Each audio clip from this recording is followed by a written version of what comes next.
Welcome to one of the most unexpected courtroom moments out of Ohio. Today, we're watching State versus Marcus Braden, a case that proves how second chances can easily slip away if you don't take them seriously. Braden was convicted of attempted breaking and entering, a misdemeanor, not a felony, and walked away with probation instead of jail time. Seems like a lucky break, right? But, as you'll see, his struggle to meet basic conditions, work, payments, even attendance, is about to push this judge's patience to the limit. Stay tuned, because this isn't just a legal hearing. It's a lesson in accountability, opportunity, and consequences. Record in State of Ohio versus Marcus Braden. Court is on the record in State of Ohio versus Marcus Braden. Case number 24 CRB 394. On December 30th, 2024, Mr. Braden was convicted of one count of attempted breaking and entering, a first-degree misdemeanor. As part of the sentence, I suspended 180 days in jail. I placed Mr. Braden on 2 years of supervised community control, ordered him to perform 100 hours of community work service to be completed no later than June 30th, 2025. I imposed a $500 fine plus court costs to be paid no later than June 30th, 2025. I ordered the defendant to make restitution to the County at Elks Club in the sum of $401, and that restitution was to be completely paid at the County at Municipal Court no later than June 30th, 2025. I ordered that he submit to a comprehensive diagnostic assessment at the Community Counseling Center for substance abuse and mental health purposes within 15 days to comply with any recommended course of treatment and execute any necessary releases. He was ordered to stay drug and alcohol free for 2 years. He was ordered to remain off the premises at the County at Elks Lodge. He was ordered to obtain and maintain employment.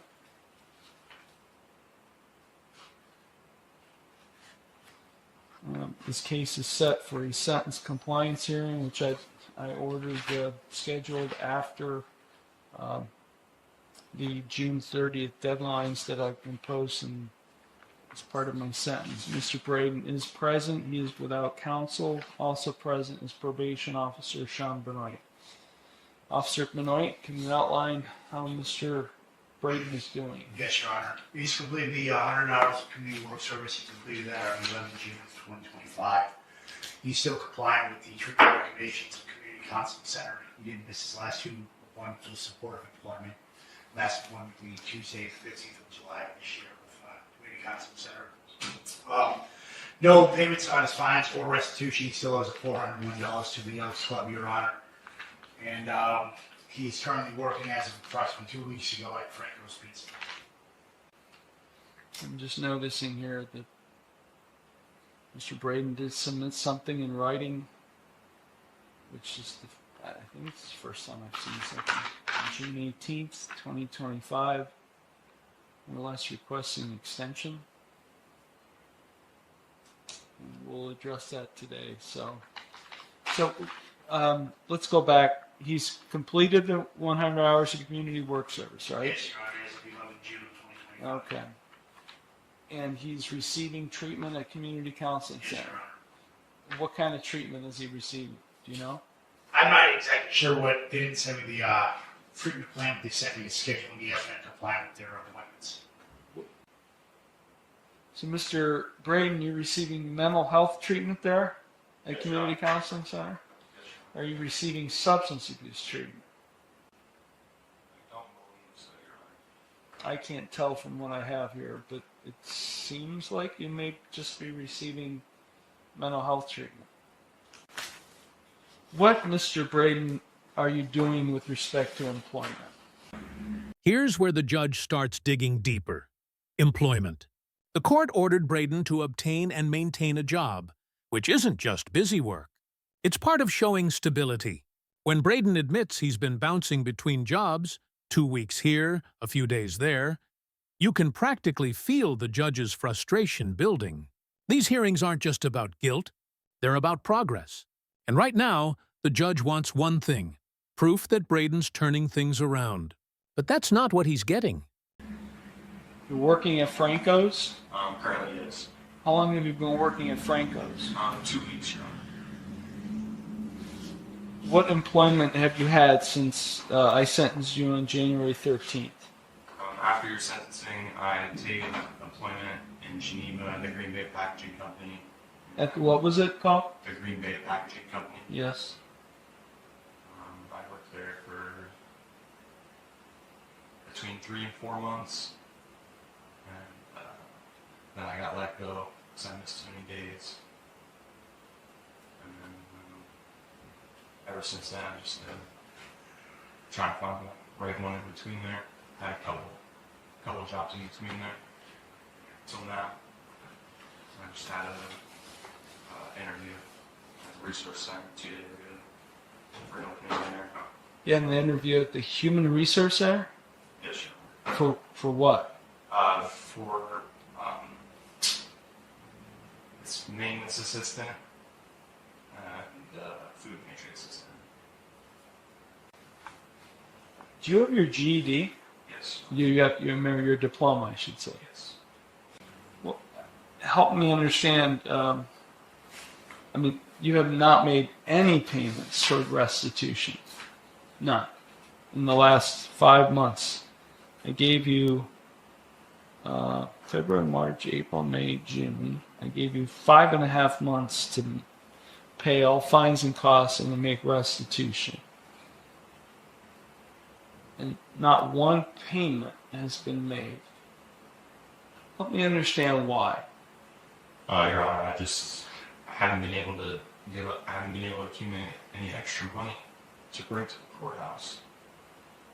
Everything that I've been trying to save up just gets spread within my family.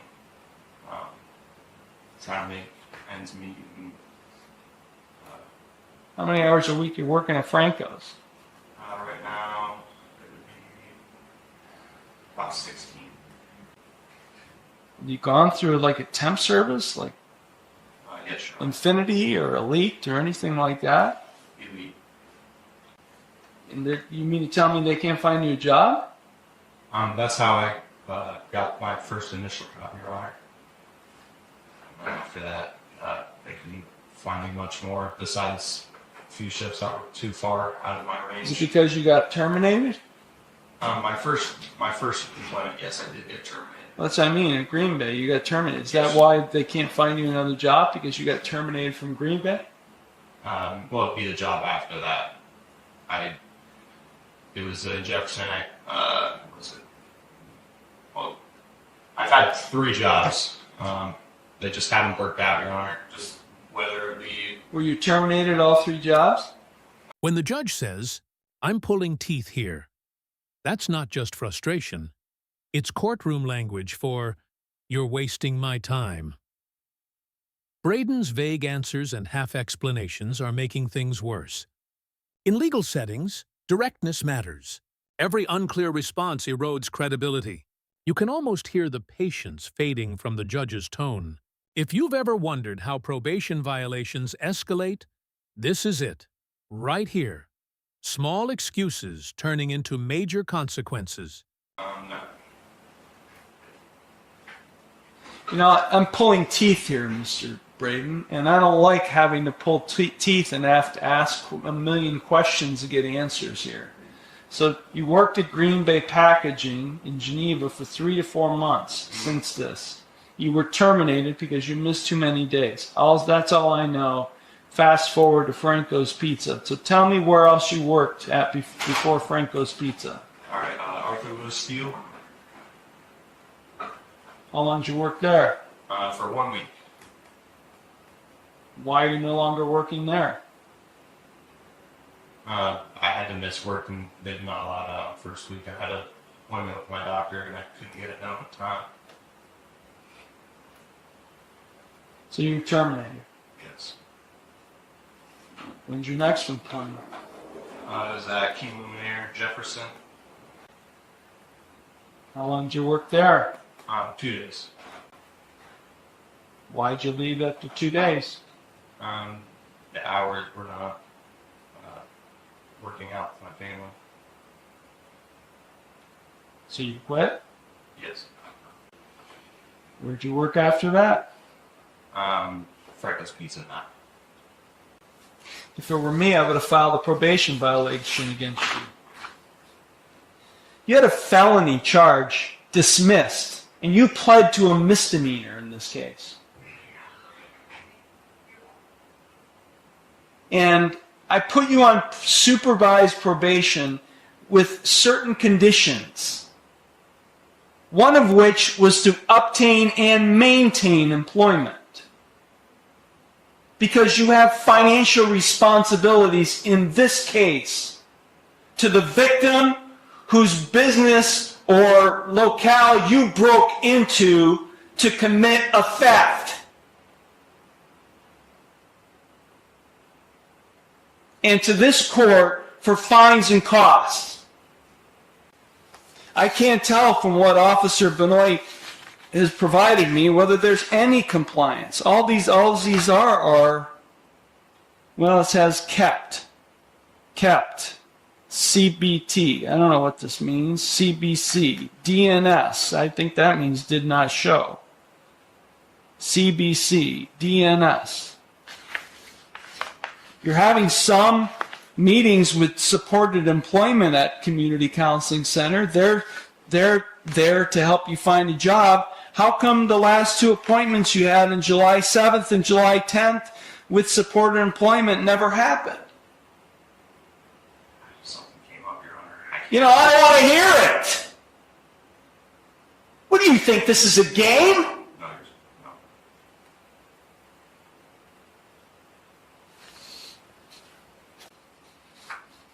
Who's helping you find a job now? Elite? Infinity? Support employment? Who is there to help you provide assistance for you to find a job? Myself and supported employment. And you don't show up for supported employment. Mr. Braden, let me make very clear to you. I am not a happy guy right now. You think you would have come here at your 6-month point based on what all that transpired in this case in January. You would think you would have came in here in full compliance with everything that I ordered you to do.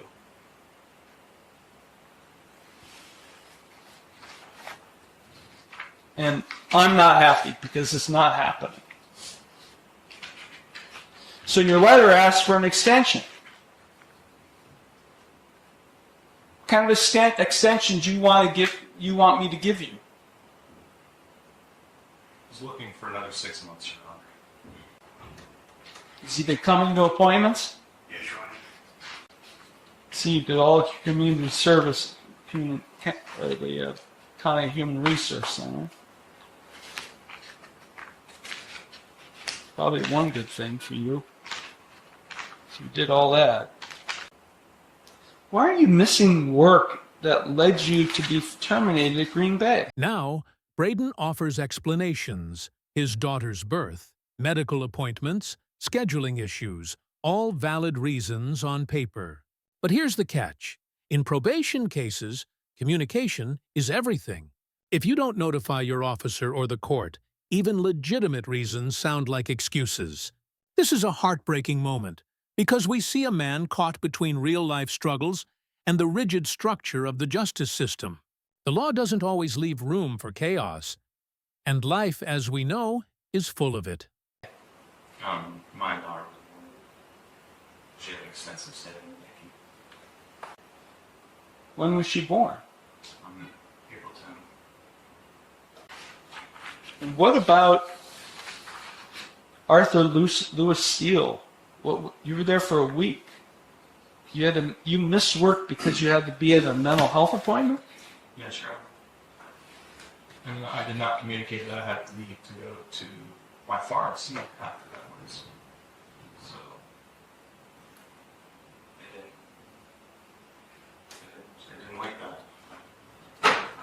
And then at King Luminaire, you just didn't like the hours and you walked off the job after 2 days. We're really familiar with King Luminaire. We have a few of our participants in renewal court who are happily employed there. Any suggestions, officer? No, Your Honor. My understanding he wants to complete community work service in place of the $1,034 and outstanding court costs and fines. That would equal up to 94 community work service hours. He estimated the 100 that he ordered to do so. Just the financial issues that he's facing due to his lack of employment. Are you requesting to be able to perform community work service in lieu of your fines and costs? Yes, Your Honor. Well, that request, as required by law, is granted. Thank you, Your Honor. But you have to pay restitution. You have to pay that. You can't do community work service in lieu of restitution. I'm ordering you to pay restitution in full by the end of September. September 30th. You have to pay the Connie Elks Club through this court $401 by the end of September. I will give you until November 26th to perform community work service in lieu of fines and costs in this case. We're going to set a compliance hearing early December. And the obtain and maintain employment stays in effect. You must be employed. And you must, and look, I'm not being critical of Franco's Pizza, but a 16-hour-a-week job is not employment. I'm talking about full-time, gainful employment. Yes, Your Honor. So that's what I'm talking about. You must be employed by the time of the sentence compliance hearing. Fully employed. Did you understand everything I just told you? Yes, Your Honor. All of the other conditions, and I really want more information from Community Counseling Center. And that wraps up State versus Marcus Braden, a case that started with mercy, tested patience, and ended with one last chance. The judge's message was crystal clear. Redemption isn't about promises, it's about performance. This case highlights how thin the line is between rehabilitation and relapse in the justice system. So what do you think? Did the court give him too many chances? Or was the judge fair? If you found this breakdown as fascinating as we did, hit like, drop your thoughts in the comments. And don't forget to subscribe for more real courtroom drama, expert breakdowns, and powerful human stories every week.